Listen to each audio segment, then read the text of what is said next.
하나님 말씀 보시겠습니다. 우리 하나님 말씀 신약성경 마태복음 26장 47절 말씀입니다. 우리 하나님 말씀 마태복음 26장 47절 말씀입니다. 찾으신 줄 알고 봉독 드리겠습니다. 마태복음 26장 47절 말씀입니다. 말씀하실 때 12 중에 하나인 유다가 왔는데 대제사장과 백성의 장로들에게서 파송된 큰 무리가 칼과 몽치를 가지고 그와 함께 하였더라. 예수를 파는 자가 그들에게 군호를 짜 이르되 내가 입맞추는 자가 그이니 그를 잡으라 한지라. 곧 예수께 나와 랍비여 안녕하시옵니까 하고 입을 맞추니 예수께서 이르시되 친구여 내가 무엇을 하려고 왔는지 행하라 하신대 이에 그들이 나와 예수께 손을 대어 잡는지라. 예수와 함께 있던 자의 하나가 손을 펴 칼을 빼어 대제사장의 종을 쳐 그 귀를 떨어뜨리니 이에 예수께서 이르시되 내 칼을 도로 칼집에 꽂으라. 칼을 가지는 자는 다 칼로 망하느니라. 너는 내가 내 아버지께 구하여 지금 12군단 더 되는 천사를 보내시게 할 수 없는 줄로 아느냐. 내가 만일 그렇게 하면 이런 일이 있으리라 한 성경이 어떻게 이루어지겠느냐 하시더라. 그때 예수께서 무리에게 말씀하시되 너희가 강도를 잡는 것 같이 칼과 몽치를 가지고 나를 잡으려 나왔느냐.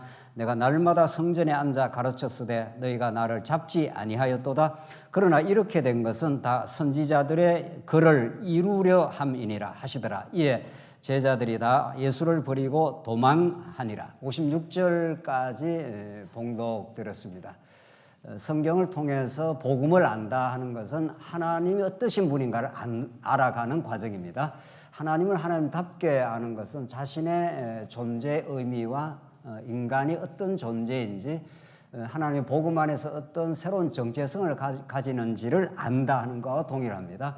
우리는 지금 마태복음에 개진되고 있는 그리스도의 직임에 대한 진리, 그리스도가 세 가지 직임을 가지고 이 땅에 구약에 그토록 언약된 하나님 나라를 성취하는 사건, 그것을 통해서 하나님 어떠신 분인가, 예수님이 이 땅에 오셔서는 구약의 여호와 하나님의 이름을 전제로 하되 예수님이 이 땅에 오셔서 하늘에 계신 아버지 이렇게 예수님이 자신을 하나님의 아들로 규정을 하고 하나님 여호와 되심을 이제 아버지로 이제 표현을 하고 있습니다. 이게 이른바 우리 신약에 명시적으로 드러나는 삼위 하나님입니다.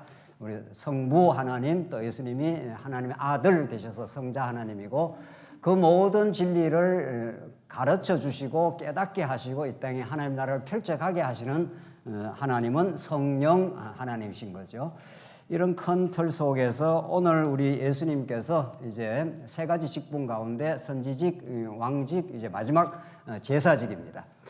이런 그 신약의 말씀을 깨닫기 위해서는 반드시 구약의 배경을 우리가 이해해야 오늘 본문 말씀을 우리가 알 수가 있는 거죠. 구약에 하나님께서 아브라함에게 이제 약속하셔서 당신이 여호와 되심을 가르쳐 주기 위해서 약속을 하십니다. 언약을 하시는데 내가 큰 민족, 나라를 이루어 주겠다. 그게 자손, 땅 통치에 대한 약속, 언약을 하신 겁니다. 그리고 그 나라가 어떤 나라의 정체성, 그 나라가 성격이 도대체 어떤 나라냐 하면은 그걸 제사장 나라라 우리가 그렇게 규정을 했습니다.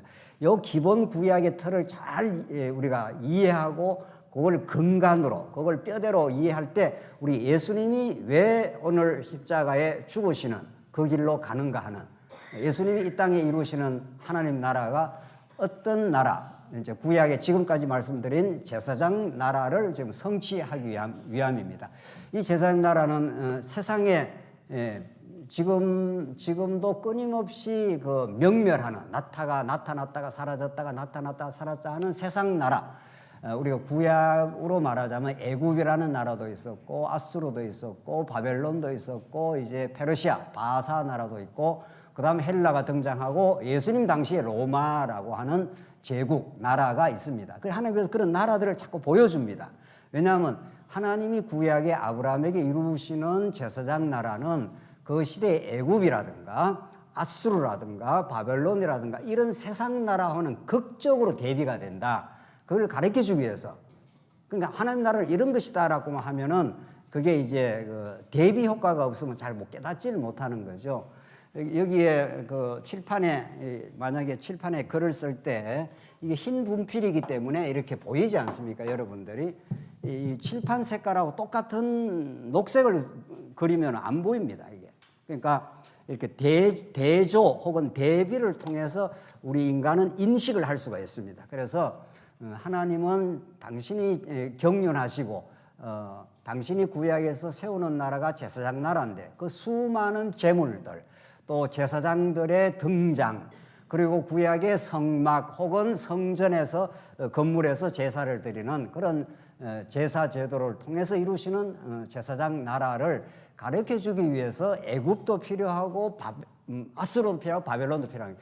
대비가 돼야 세상 나라와는 전혀 다른 하나님이 직접 통치하시는 모든 게 하나님의 통치권 속에 다 들어있지만 하나님의 사랑의 직접 통치 속에 들어있는 언약 백성들을 통해서 이루시는 나라, 그걸 우리는 제사장 나라를 한다는 거죠. 그래서 복잡하고 어려운 게 없습니다. 제사장 나라는 그 어떤 재물이 죽음을 통해서 우리가 이번에 찬송 부른 대로 흰 눈보다 더 희게 그리스도의 보혈로 씻어 주시옵소서. 이게 다 하나님께서 하나님이 어떤 분인가를 가르쳐 주기 위해서 그 고귀하신 하나님의 아들이 십자가에 못 박히시고 피 흘리시고 물과 피를 다 쏟기까지 그 수치와 순환 그리고 죽음에 이르는 그런 장면으로 지금 예수님이 오늘 이제 점점 그렇게 그쪽으로 끌려가고 있는 중이죠. 이게 이제 하나님의 스토리입니다. 하나님의 언약적 스토리가 이런 방식으로 이제 전개되면서 하나님이 어떠신 분인가, 하나님은 얼마나 긍휼과 자비가 많으신 우리 아버지이신가, 그 아들을 죽이기까지 우리에게 그 사랑을 확증하신다는 거죠. 오늘 본문 말씀은 우리 지난 시간 이제 언약을 이루는 과정에서 이제 예수님의 피땀을 흘리시는 그 기도 내용까지를 우리 확인했습니다. 그 내용 확인하면서 언약이 이루어질 때는 반드시 필연적인 기도라는 과정을 반드시 거친다. 기억나시죠? 하나님이 뭐 언약하시면 하나님 이루시면 뭐 누가 그걸 막겠어요? 막을 존재도 없고 또 막아지지도 않지만 하나님은 이 땅에 오셔서 우리와 같이 되시고 예수님이 하나님의 아들 예수가 우리와 같이 되시고 우리의 그 자리에 체휼하신다 그럽니다. 히브리서의 말씀 체휼이라는 게 몸으로 긍휼을 덧입는다. 그러니까 체휼 이렇게 영어로 말하면 compassion이니까 우리와 똑같은 감정을 가진다 이런 뜻입니다. 똑같이 고통받고 똑같이 죄에 몸부림치고 똑같이 죄의 고통 속에 들어왔다. 그러니까 부모가 자식이 사랑하는 부모는 자식이 아플 때 그 엄마는 어떻게 느낍니까? 엄마는 자식이 아플 때 자기도 마치 어떤 것처럼 느낍니까? 아픈 거지요. 그걸 체휼이라 그럽니다. 똑같이 고난을 함께 느낄 수밖에 없는 거죠. 그게 사랑의 관계이기 때문에 그렇습니다. 한 몸으로 연결되어 있기 때문에 부모 어머니 뱃속에 태어날 때 그 탯줄을 끊긴 합니다만은 실제 10개월 동안 탯줄로 연결이 되어 있죠. 그냥 이제 독립적으로 자라야 되기 때문에 끊긴 합니다만은 실제로 연결이 되어 있죠. 탯줄은 끊어져도 심리적 탯줄은 연결이 되어 있죠. 어머니는. 그러니까 자식이 아프면 사랑하는 어머니는 사랑하지 않는 무관한 객관적인 사람은 뭐 아픈가 보다 이렇게 지나가지 않습니까? 그러나 어머니는 아픈가 보다 이렇게 객관적 서술을 할 수가 없습니다. 엄청 자기도 아픈 겁니다. 같이 아프고 같이 고통스럽고 같이 잠 못 자는 거죠. 이게 고통에 동참을 하는 그 사랑이라는 건 고통에 동참하는 사건이라는 겁니다. 이게 십자가 사건이고 이게 오늘 예수님이 제물로 죽어가는 이제 순환당하고 마침내 죽어가고 피 흘리는 장면을 아주 리얼한 방식으로 뭐 드라마처럼 그렇게 지금 마태복음이 26장, 27장, 28장을 계속 그려가고 있는 중이죠. 지금 오늘 오늘 이 47절 보십시다. 말씀하실 때 열둘 중에 하나인 유다가 왔는데 하면서 칼과 몽치를 가지고 군호를 짜가지고 저 내가 입 맞추면 그를 잡아라. 이렇게 마치 전쟁하듯이 전투 작전하듯이 지금 온 겁니다. 예수님 볼 때는 얼마나 이게 참 가소롭고 어리석은 일입니까? 예. 그 시편 2편에 온 민족이 허사를 경영한다. 그러니까 하늘 하나님이 우주를 관할하고 통치하는데 칼하고 몽치 가지고 지금 예수님을 잡으러 온 거죠. 예수님이 12군단이라도 지금이라도 등장시키면 다 썰어버릴 수 있다. 이런 거죠. 예수님 그렇게 말씀하시지 않습니까? 칼을 가지는 자는 칼로 다 망한다. 칼집에 넣어. 만약 내가 이게 무력으로 로마를 없애려고 생각했으면 지금이라도 없앨 수 있다. 그런데 54절 한번 보십시오. 내가 만일 그렇게 하면 이런 일이 있으리라 한 성경이 어떻게 이루어지겠느냐 하시더라.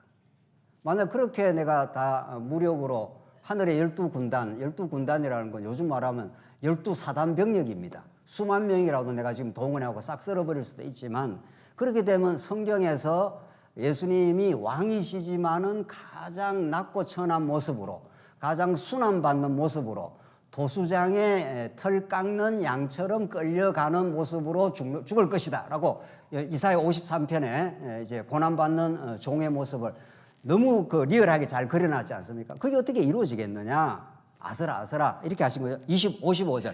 그때 예수께서 무리에게 말씀하시되 너희가 강도를 잡는 것까지 칼과 뭉치를 가지고 나를 잡으려 나왔느냐? 내가 날마다 성전에 앉아 가르쳤을 때 너희가 나를 잡지 아니하였도다. 그러나 이렇게 된 것은 다 선지자들의 글을 어떻게 한다고요? 이루려 함이니라. 이게 하나님이 살아계시는 증명이다. 하나님이 이 일을 통해서 내가 역사를 마음대로 주관하는데 마음대로 한다는 건 아무렇게나 한다는 뜻이 아닙니다. 자기가 약속한 일을 착착 지금 이루고 있다.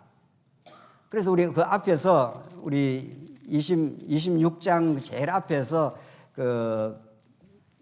그렇게 말했지 않습니까? 대제사장들, 백성의 장로들, 이 가야바라고 하는 대제사장의 관정에 모여가지고 예수를 우리가 죽이고 흉계로 이제 잡아넣는데 유월절 날은 하지 말자. 밀란이 날까 두렵다. 이렇게 했지 않습니까? 자기들이 예수 죽이는 날짜를 자기들이 정했지 않습니까? 그 뜻대로 됩니까? 안 됩니까? 안 됩니다. 왜냐하면 가룟 유다가 이제 움직이기 시작했습니다. 가룟 유다가 그 날짜에 맞춰서 움직여주는 게 아니라 그들이 계획한 날짜가 아니라 하나님이 정한 유월절 날 죽도록 딱 가룟 유다가 움직입니다. 그러니까 이런 거를 하나하나 우리가 깨달을 때마다 역사는 하나님이 주관하신다. 네. 여기에 대한 이제 확신이 드는 거죠. 아무리 내가 어떤 일을 이루려고 해도 하나님의 때가 안 되면 안 될 것이고, 내가 또 뭐 좀 어떻게 어떤 일을 포기하고 있어도 하나님의 계획이라면 어떤 경로를 통해서 이루신다는 거죠. 그래서 하나님께서 선지자들의 글을 이루려 함이라 하시더라. 이에 제자들이 다 예수를 버리고 도망하니라. 이걸 성경에 딱딱 기록을 해놓습니다. 제자들이 예수를 한 사람도 빼놓지 않고 이런 말이죠. 그 앞에서 얼마나 충성맹세를 했습니까? 그렇죠? 베드로가 내가 죽을지언정 따라가지 않겠습니다. 그러니까 다른 11 제자들도 어떻게 했죠? 우리도 그렇게 하겠습니다라고 예수님께 충성맹세를 다했지 않습니까? 그런데 제자들이 다 예수를 버리고 도망하니라. 그러니까 예수의 버려짐입니다. 가장 첫근에 있었던 제자들로부터 배반당하고 배신당하고 버려지는, 이게 하나님의 거룩한 뜻을 이룬다는 거죠. 첫 번째 사건입니다. 두 번째입니다. 57절. 예수를 잡은 자들이 그를 끌고 대제사장 가야바로에게로 가니 거기 서기관과 장로들이 모여 있더라. 이게 지금 흉계를 꾸민 자들이죠. 야, 이거 6월달 날 죽이지 말자. 이렇게 했는데 그들의 계획대로는 진행이 안 되고 가룟 유다가 이제 움직이기 시작하는 거죠. 착착 움직입니다, 지금. 그래서 제자들은 다 도망을 쳐버렸습니다. 그래서 예수를 붙들어 갖고 자기들이 심판주 예수님을 붙들어 놓고 심판을 하는 겁니다, 이게. 이런 어처구니 없는 일이 일어나는 거죠. 이게 하나님의 뜻을 이룬다, 이렇게 되어 있습니다. 그러니까 하나님의 뜻은 피조 인간들이 심판주를 불러놓고, 예수님이 우리 사도 우리 사도신경 신앙 고백에 저리로서 산 자와 죽은 자를 뭐하러 오시리라 그럽니까? 심판하러 오시리라. 예수님이 마침내 재림할 때 예수님이 심판자로 오십니다. 온 세상을 다 예수님 앞에 심판대 앞에 서는 거죠. 그렇게 예수님 심판자로 오는데 이 지금 이른바 종교 지도자들이 지금 모여가지고 예수님을 신문을 하는 거죠. 심판을 지금 하는 거죠. 너 잘못돼서 말해봐. 뭐 이렇게 판사가 죄인을 불러놓고 지금 취조를 하고 있는 중이죠. 근데 재밌는 사건은 58절을 보십시다. 누가 등장합니까? 이 유명한 우리 형님 베드로가 등장하는 거죠. 예. 베드로를 생각하면 가슴이 얼마나 따뜻해지는지 모릅니다. 예. 베드로가 없었으면 우리가 어떻게 소망을 가질 수 있을까 말이죠. 우리 같은 인생들이. 베드로가 멀찍이 예수를 멀찍이 따랐습니다. 가까이 따라가면 너 지금 예수와 같이 있어 한 패거리잖아 이럴까 싶어서 가까이 따라붙지도 못합니다. 멀찍이 예수를 따라 대제사장 집 뜰에까지 가서 그 결말을 보려고 안에 들어가 하인들과 함께 앉아 있더라. 이걸 이렇게 정말 그림을 그리듯이 성경이 이렇게 묘사를 할 수가 있습니까? 그러니까 가까이 가지도 못하고 그렇다고 아예 예수님을 멀리 그냥 도망치지도 못하고 이게 제일 어중간한 상태죠. 베드로가 그 결말을 보려고. 그래도 예수님 메시아인데 바다를 잠잠케 하신 분인데 이 극적인 드라마를 통해서 이 로마를 막 척결을 해버리고 예수님이 어떻게 하지는 않을까, 어떻게 될라나 이게 너무 궁금한 거죠. 지금 이미 배반을 했습니다. 배반은 했는데도 너무 궁금해서 지금 하인들과 함께 앉아 있더라. 그러니까 이런 거죠. 예수님 여기 불러놓고 이렇게 삥 둘러섰습니다. 재판장들이 삥 둘러서서 이렇게 재판하려고 서 있고 여기에 배심원 같은 이게 사람들도 여기 있는데 여기에 이제 하나에 끼어 있는 거죠. 끼어서 이제 예수님을 보고 있는 중이죠. 그걸 이렇게 기록해 놨습니다. 이 의미가 뭘까 하는 거죠. 하나님께서 왜 예수님이 순환당하고 신문당하고 가장 인간들로부터 취조를 당하는 어처구니 없는 이 역설적 상황, 여기에 베드로가 끼어 들어갑니다. 이제 마지막 오늘 결론 가서 그걸 나눠보겠습니다. 59절 대제사장들과 온 공회가, 이게 산헤드린 공회입니다. 이게 이제 종교 재판을 하는 곳입니다. 산헤드린 공회가 예수를 죽이려고 그를 칠 거짓 증거를 찾으매, 이제 그 증거를 찾아야 그 이제 고소를 할 거 아닙니까? 기소를 하는 거죠. 60절 거짓 증인들이 많이 왔으나 얻지 못하더니 후에 두 사람이 와서 이르되 이 사람의 말이 내가 하나님의 성전을 헐고 사흘 동안에 지을 수 있다 하더라. 요게 딱 걸린 겁니다.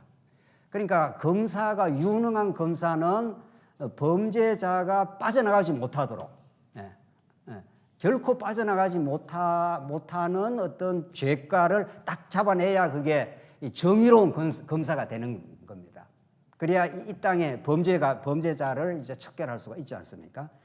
그러니까 이 지금 정인이 예수님이 결코 빠져나갈 수 없는 그 제목 하나를 딱 이제 잡아낸 겁니다. 그게 뭡니까? 성전 헐고 사흘 동안 지을 수 있다. 예수님 실제로 그렇게 말씀하신 거니까. 이게 이제 예수님이 빠져나가지 못하는 거죠. 왜 빠져나가지 못하느냐? 이 시대의 가치관으로 말하면은 구약의 성전은 생명 그 자체입니다. 유대인들 혹은 이스라엘 백성들에게 성전 없는 이스라엘 나라를 상상할 수가 없습니다. 자, 보십시다. 우리가 지금 언제나 아브라함 언약을 이루시되 하나님께서 모세에게 율법이라는 율법을 줘서 율법의 통치를 통해서 나라를 이루겠다. 그 율법의 통치의 내용이 뭐냐 하면은 율법을 갖다 대면은 인간의 죄가 드러나기 때문에 죄가 드러나고 성막에서 너를 다스려 주겠다 이런 말 아닙니까? 이게 율법입니다. 이게 율법. 율법의 계명을 갖다 대면 죄가 드러나고 죄가 드러났을 때 그 많은 성막은 이렇게 짓고 앙장은 이렇게 만들고 제물은 이렇게 하고 레위서의 속건제, 속죄제, 소제, 번제 이런 자세한 그 많은 그 제사 제도들이 다 성막 혹은 똑같습니다. 성전 똑같습니다. 성막은 이제 광야 때 있는 거고 성전은 솔로몬 당시에. 그러니까 이렇게 하나님께서 하신 것은 하나님이 조상 나라를 건설해 주겠다. 이걸 다른 말로 말하면 이런 거죠. 제사를 통해서 이 나라가 세워지고 이 나라 백성들이 이제 살아간다. 지금 그 말 아닙니까? 그래서 이스라엘 백성들에게 성전은 그들의 소망의 줄이고 생명 줄이고 성전에서 하나님이 통치를 해 주시는 거죠. 그러니까 아브라함에게 하나님 나라를 구약에 이스라엘 나라를 이제 하나님께서 세워주겠다는 건 우리는 이제 신학적으로는 하나님 나라니까 하나님이 통치하는 나라를 세워주는데 무슨 법으로 할 건가? 율법이라는 통치의 법으로 하나님께서 나라를 다스리겠다. 그 내용이 뭐냐? 하나님의 성전인 거죠. 그래서 에스라 때 다 범죄하고 어리석게 살다가 70년 포로 생활을 했다가 다시 돌아와서 뭐를 짓죠? 성전을 짓죠. 성전을. 그래서 그 성전 중심의 가치관, 성전 중심의 삶의 모습, 이게 이스라엘 구약의 핵심 중에 핵심입니다. 그러니까 하나님의 나라는 이런 성전이라는 모양을 통해서 하나님 나라를 보여주겠다 이런 거죠. 왜? 성전이 누군가가 양 한 마리가 혹은 소가 죽는 것을 아주 리얼하게 퍼포먼스를 하지 않습니까? 이렇게 연기를 하듯이 그 보여주지 않습니까? 양이 한 마리 죽고 피를 받아가지고 씻어가지고 성소를 지나 천막을 커튼을 지나서 안에 지성소로 가고 이렇게 대제사장이 피를 뿌리고 그런 것들이 리얼하게 드러나는 게 출애굽기, 레위기, 민수기, 신명기 그렇게 계속 진행이 되는 거죠. 우리가 오늘 여호수아 끝낸 대로 율법 중심의 나라를 너희들 세워가라. 내가 그렇게 나라를 통치해 주겠다. 그 말입니다. 그러니까 이스라엘 백성들은 성전이 하나님의 용서가 있는 곳이요. 성전을 향해서 기도하면은 그 죄가 사하는 곳이요. 하나님을 만날 수 있는 곳이요. 하나님의 통치 보좌가 있는 곳이요. 지성소가 하나님이 계시는 하나님이 좌정하시는 곳이니까. 중국에 가면 자금성 가면은 막 어마어마하지 않습니까? 막 어마어마해. 그 중심에 딱 그 황제가 앉아 있으면 온 문무백관들이 전부 다 고개를 숙이고 질서가 딱 서는 곳이죠. 그러니까 지성소에 하나님이 구름으로 응답하신다는 것은 하나님이 거기에 좌정을 하신다 이런 뜻입니다. 하나님이 좌정하시면 어느 세력이 이스라엘 백성을 건드릴 수 있겠냐 말이죠. 그만큼 성전 중심의 가치관을 가지고 살아왔습니다. 그게 1000년을 넘어. 1000년이 뭡니까? 다윗 때로 말하면은 이게 1500년이고 모세 때가 이게 다윗이 1000년 세월이 가는 거니까. 그러니까 약 한 1500년 세월 동안 이스라엘 백성들에게는 성전이 그들의 중심입니다. 그게 센터 심볼리즘인 거죠. 인간이 뭔가를 중심으로 해서 내 인생을 정리하고 싶다는 거죠. 그게 성전이 딱 이제 중심이 놓여져 있습니다. 그러니까 우리도 몇백 년만 어떤 일을 이렇게 전통적으로 해와도 그 버리기 어렵습니다. 인간의 이 사고방식이라는 건 전통의 노예입니다. 따지고 보면은. 우리 교회에 어떤 뭐 일을 할 때도 전에 이렇게 해왔는데 이렇게 하면은 그게 전통이 굉장한 어떤 무게를 가지고 우리한테 판단이 준거가 되는 거죠. 우리는 성경에 의해서 끊임없이 개혁도 하고 성경에 의해서 우리가 해나가고 있는데 전통의 포로입니다. 우리 인간은. 근데 1500년 동안 해왔으니까 이걸 건드린다는 것 자체가 이미 항명이 될 거고 신성모독이 되는 거죠. 근데 예수님은 구약의 모든 것을 그림자로 정리를 하시고 예수님은 이제 실체로 성전을 무너뜨려 버려라. 내가 3일 만에 다시 짓겠다 하는 게 실제입니다.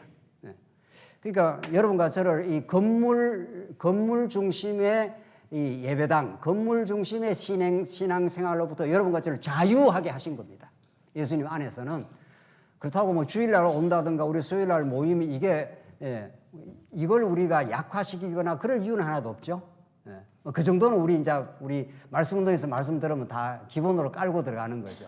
그러나 여기에서 모든 예배가 이루어진다고 생각하는 것처럼 미신도 없습니다. 모든 미신이 신당방에 가갖고 정말 예루살렘 그 성전은 뭐 다 무너졌으니까 못 보지만 인도 가니까요. 인도 힌두교 성전만 해도 어마어마해요. 어마어마해. 델리 시내 그래도 거기는 한번 그래도 한번 가보는 게 좋겠습니다 해갖고 지난 3월달 가봤는데 말이죠. 아니 델리에 있는 힌두교 성전만 해도 막 어마어마합니다. 막 그 규모와 그 아로 새긴 그 신상들의 모습과 세상에 그 신전을 짓기 위해서 얼마나 많은 수만이 될지 수십만이 될지 그 사람들이 피와 고혈을 다 짜내가지고 했겠죠. 들어가면 막 전부 신상이 얼마나 막 조각을 많이 해놨는지 말이에요. 세상에.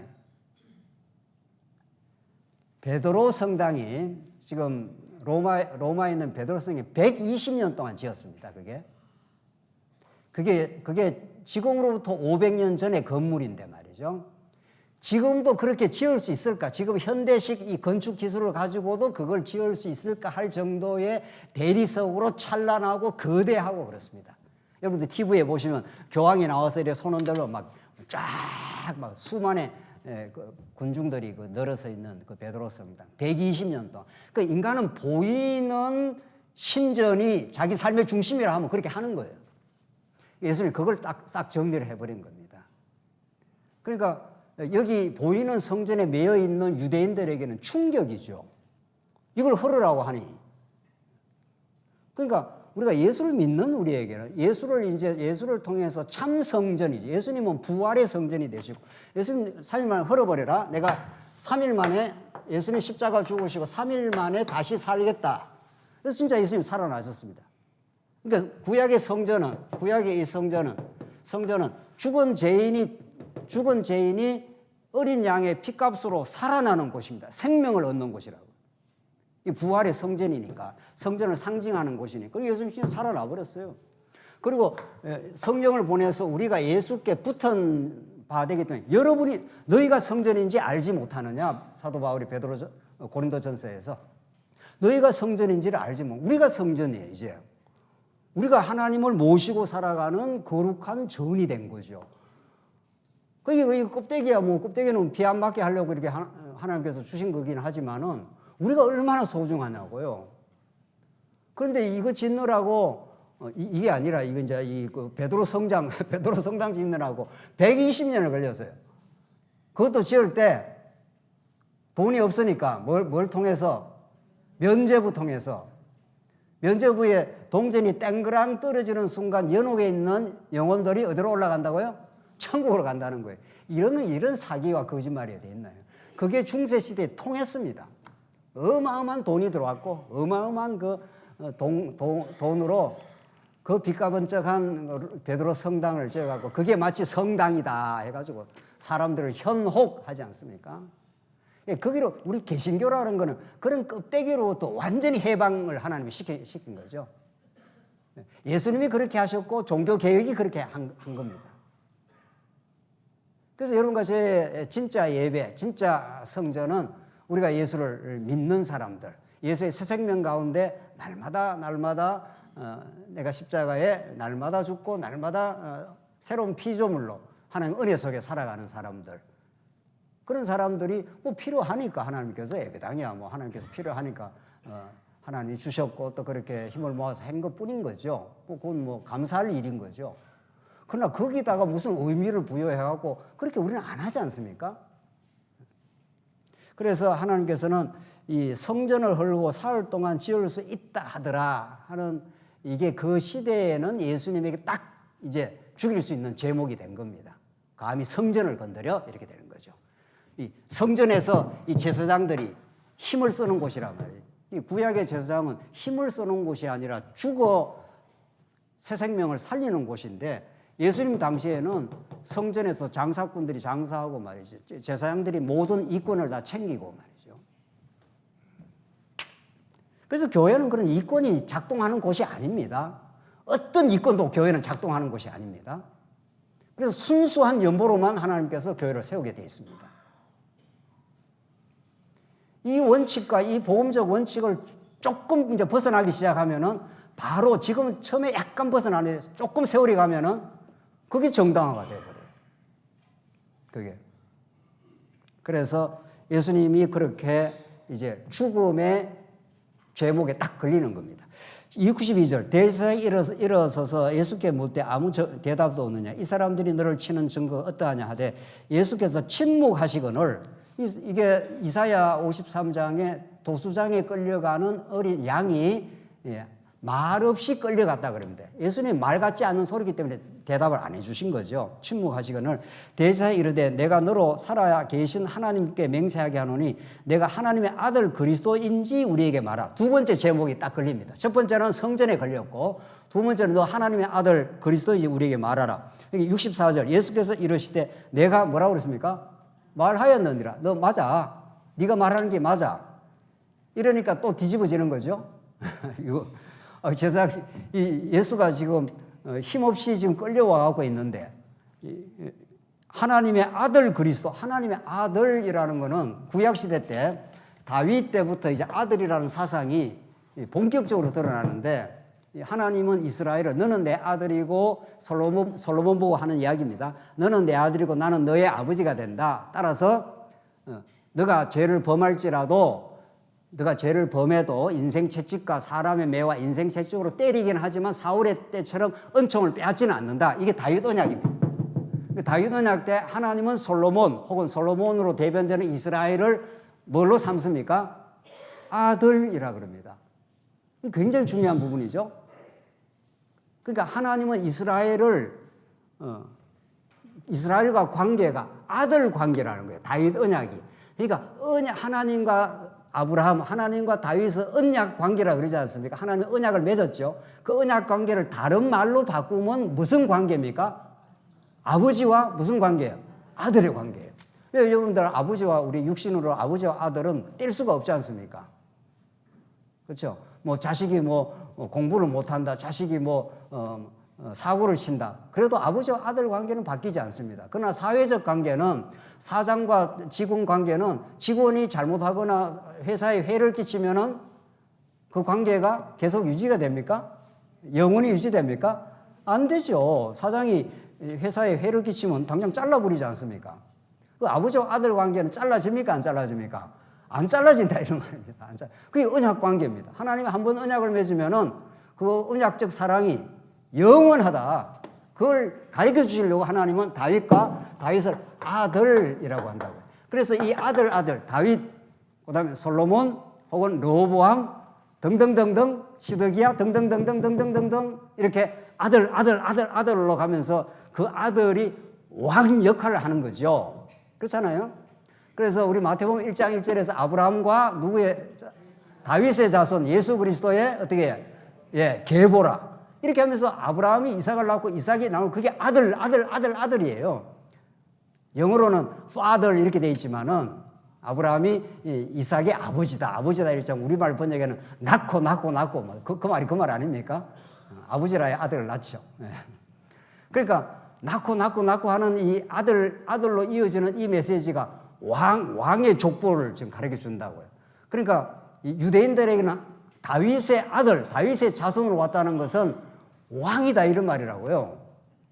살아계신 하나님의 그 왕권을 대변하는 왕으로 왔다 그러니까 이 사람들이 자빠지는 거죠. 자 보십시다. 그러나 내가 너에게 이르노니 이후에 인자가 권능의 우편에 앉아 있는 것과 하늘 구름을 타고 오는 것을 너희가 보리라. 이거 예수님 한 걸음 더 나가는 거죠.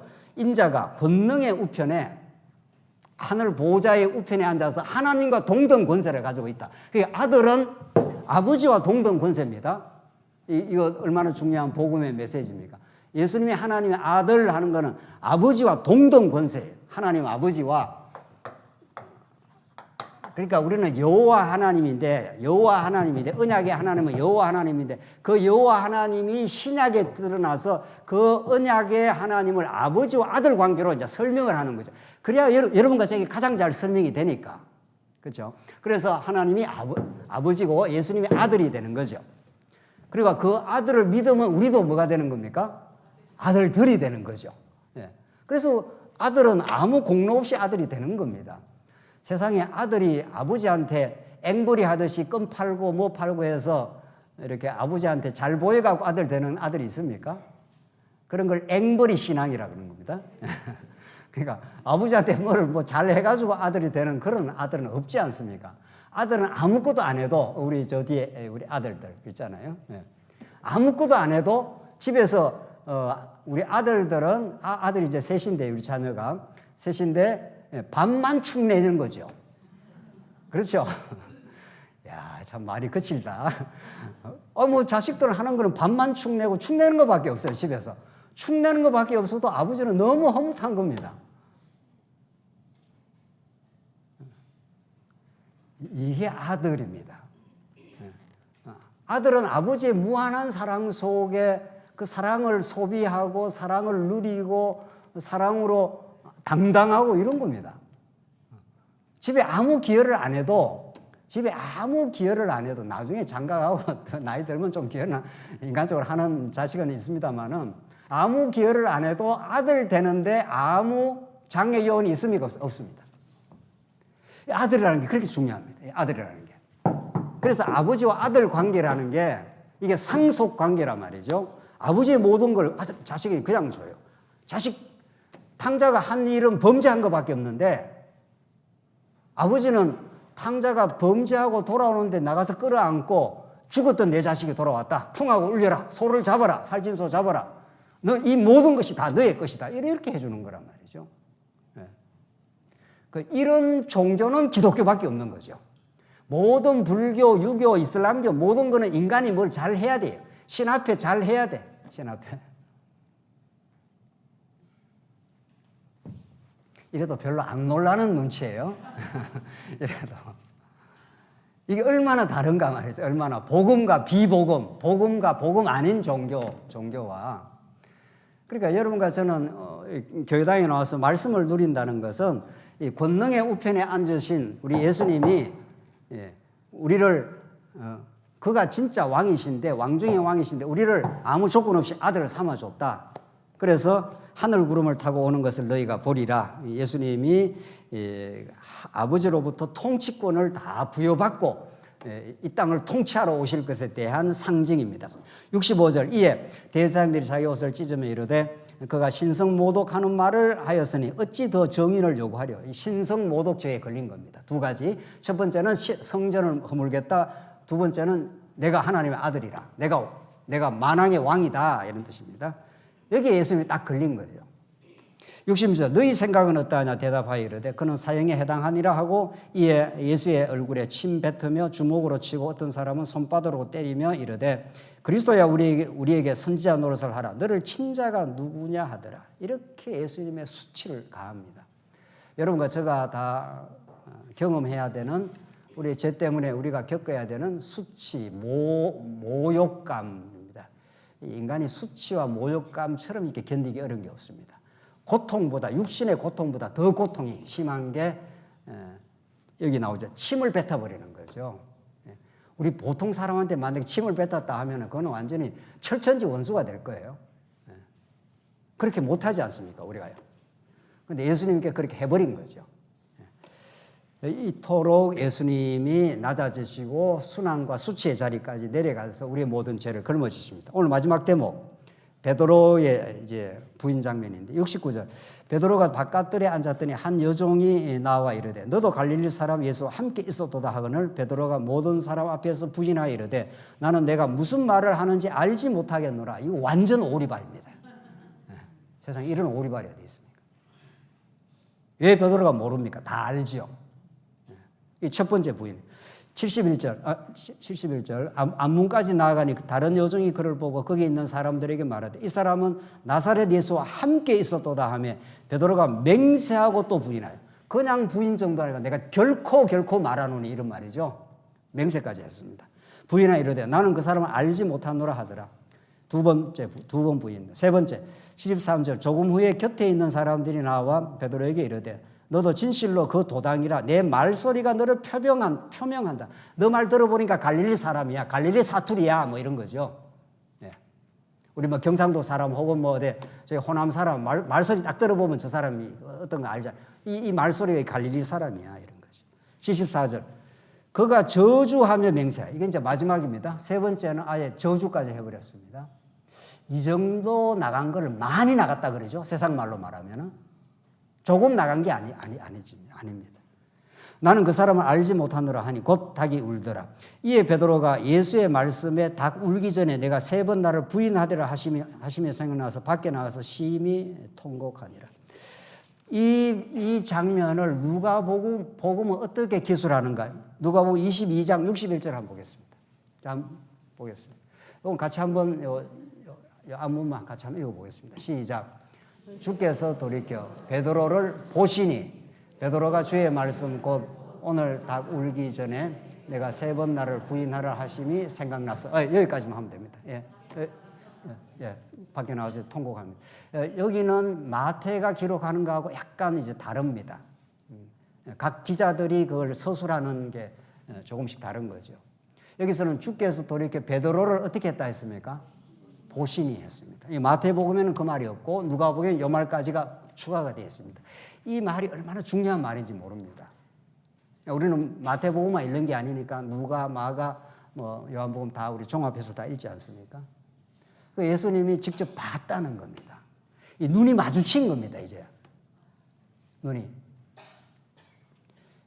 이때 그 베드로의 심정이 어떻게 했을까? 우리는 좀 상상을 해볼 수는 있죠.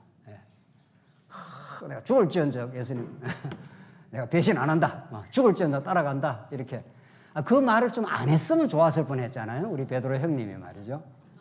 그 말을 안 했으면 참 이거 어쩔 수 없이 부인하게 됐다. 이건 인간적으로 이해가 간다. 이런 거죠. 근데 그렇게 호언장담을 하고 내가 결코 부인하지 않는다. 이렇게 했는데 이제 부인을 3번 해버렸습니다. 그리고 마지막에 주께서 돌이켜 베드로를 보시니 이렇게 됐습니다. 그래서 아마 베드로가 뒤에 있었던가 보죠. 예수님 다 아시는 정황을 다 아십니다. 얼굴을 이렇게 돌려보니까 딱 베드로하고 딱 얼굴이 마주친 겁니다. 이 전율스러운 이 장면 말이죠. 예수님이 지금 그렇게도 베드로를 사랑하고 또 사랑하고 사랑했던 베드로, 그에게 하늘의 비밀을 다 가르쳐준 베드로, 그렇게 3년 동안이나 데리고 다녔던 사랑했던 베드로가 정확하게 3번을 내가 저주하며 내가 예수 모른다 이렇게까지 나간 거 아닙니까?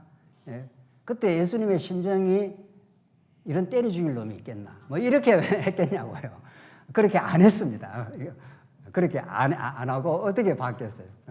이런 이 배신하는 이 배신을 때리는 인간, 그렇게 예수님이 배신감을 느낀 게 아닙니다. 왜냐하면 예수님이 앞에서 이미 뭐라고 예언을 해놨기 때문에 그렇습니까? 아십니다. 이제 인간적으로 생각하면 그런 감정을 가질 수는 있겠죠. 그러나 예수님이 다 아십니다. 너 닭 울기 전에 3번 부인한다까지 다 했습니다. 근데 왜 하필은 베드로냐 이겁니다. 요한도 있고 딴 사람도 있는데 왜 베드로냐 이거죠.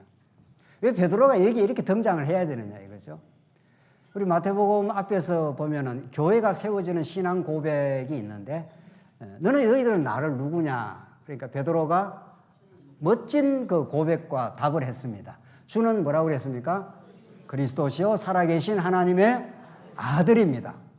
정말로 고백 정말 잘했다.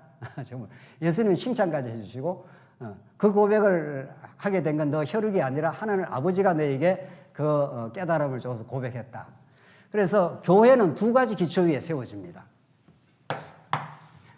교회는 엄밀하게는 진리 위에 세워집니다. 이 진리 위에. 그런데 하나 더가 있습니다. 하나 더가. 이 교회가 세워지는 이 베드로 사건은 정확한 진리 고백을 한 겁니다. 주는 그리스도시요 살아계신 하나님의 아들입니다. 베드로가 정확하게 고백했습니다. 이 진리 반석 위에만 교회가 세워지는데, 더 드라마틱하게 하나님께서 우리에게 교회가 어디에 세워진다는 걸 가르쳐주기 위해서 베드로의 배신 위에 세워집니다. 이 2가지가 딱 결합이 되어 있습니다. 왜 하필 베드로냐고요. 왜 요한도 쓸 수 있고 누구를 쓸 수도 있는데, 예수님은 너 고백 위에, 너 진리 위에 내가 교회를 세우리니 음부의 권세가 이 교회를 넘어뜨리지 못한다. 이게 베드로의 고백 위에 세워진 교회 아닙니까? 제대로 된 고백. 주는 그리스도시요 살아계신 하나님의 아들, 당신이 왕이시니까 당신의 통치 속에 세워집니다. 이 말 맞죠? 베드로가 고백을 잘한 겁니다. 그게 얼마나 칭찬을 해줬습니까? 이거 플러스 이 플러스라기보다도 이게 포함이 되어 있는데 이 진리 고백 위에 교회가 세워지는데 하나님은 이 진리 위에서만 교회가 세워짐을 가르쳐주기 위해서 인간의 허약성, 인간의 연약성, 인간의 배신, 인간의 무력함 이걸 늘 폭로시키고 보여주는 방식을 통해서 진리 위에 세우는 거죠. 그래서 이렇게 베드로 사건이 사복음서에 소상하게 자세하게 이렇게 드러나 있습니다. 우리를 보고 읽으라고. 그리고 베드로가 나가서 3번 부인하리라 하심이 생각나서 밖에 나가서 심히 통곡하니라. 이 통곡 과정을 우리는 거치게 되는 거죠. 하나님, 나는 정말 하나님의 뜻을 따를 수 없는 존재입니다. 늘 말은 하나님 그러면서도 늘 자기중심적이고 자기를 생각하고 그렇게 살 수밖에 없습니다. 나는 주님을 진정으로 따라갈 수 있는 존재가 아닙니다. 라고 하는 이 인간의 예수님 따라갈 수 없음, 이걸 다른 말로 자기 부인이라고 할 수도 있고 자기의 죄성에 대한 새로운 발견이라고 할 수 있고 무력함 속에 하나님의 든든한 교회가 세워지는 거죠. 여러분과 제가 조금이라도 뭔가 내가 애쓰고 수고한 어떤 결과로 교회가 세워진다고 생각한다면은 아직 복음의 진수에 들어와 있지 않는 거죠. 복음의 진수에 들어와 있게 된다면은 여러분과 저는 주님 앞에서 우리가 정말 어리석음과 죄악성이 노출이 되고 발견이 되는 베드로의 3번 부인 사건 위에 교회가 세워지는 거죠. 그래서 베드로는 나중에 성령이 오시고 진리를 깨닫게 되었을 때 전적인 하나님의 언약 성취에 신실한 하나님의 역사였습니다. 하나님 아버지가 이 교회를 세우셨습니다.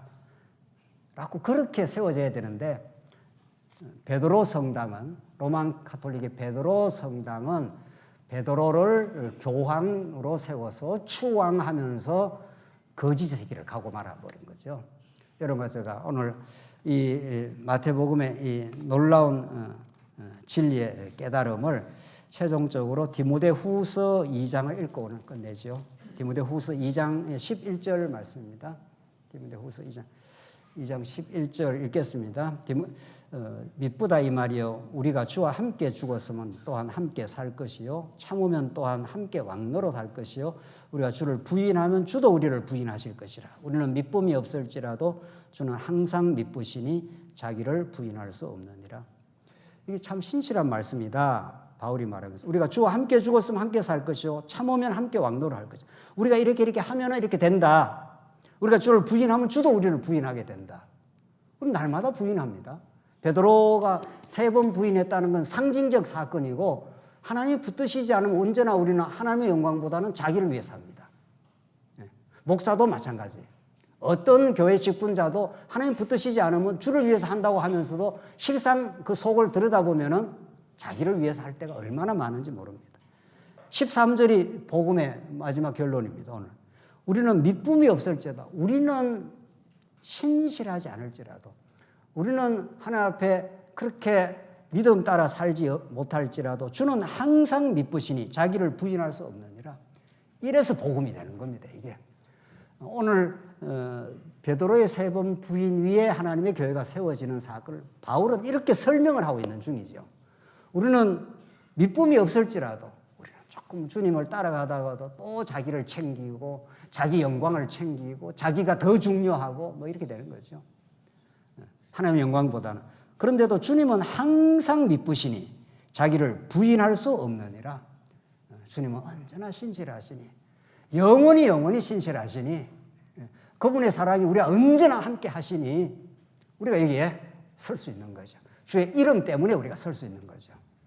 그것이 오늘 베드로의 3번 부인 사건, 베드로의 신앙 고백 위에 교회가 세워진다는 그 말씀은 베드로의 무력함 위에, 연약성 위에 하나님의 은혜와 영광만이 교회를 세울 수 있다. 이것이 오늘 예수님의 이제 죽음으로 가는 순환의 여정에 하나님 교회는 이렇게 세워지는 것이라고 우리한테 생생하게 가르쳐 주시고 이 진리를 깨닫기만 한다면 우리 얼마나 자신의 연약함과 죄성에 대해서 이제 좌절하고 절망하지 않고 하나님 앞에 고백하고 주님의 미쁘심을 우리가 의지할 수 있을 겁니다. 이 말씀 안에 하늘의 새 힘을 얻길 간절히 바랍니다. 기도하십시다. 자비하신 하나님 아버지, 은혜를 감사합니다. 베드로의 3번 부인하는 처절한 연약성 속에 하나님의 은혜가 역사하셔서 신약 초대교회를 세우시고 베드로를 담대하게 하시고 복음을 전하게 하셨던 그 놀라운 하나님의 역사를 우리가 기억합니다. 하나님께서 날마다 우리와 함께 해주시고 우리의 연약함과 어리석음이 드러날 때 좌절하거나 절망할 것이 아니라 주님을 더 바라보며 새 힘을 얻어 살게 하시옵소서. 예수님 이름으로 기도하옵나이다. 아멘.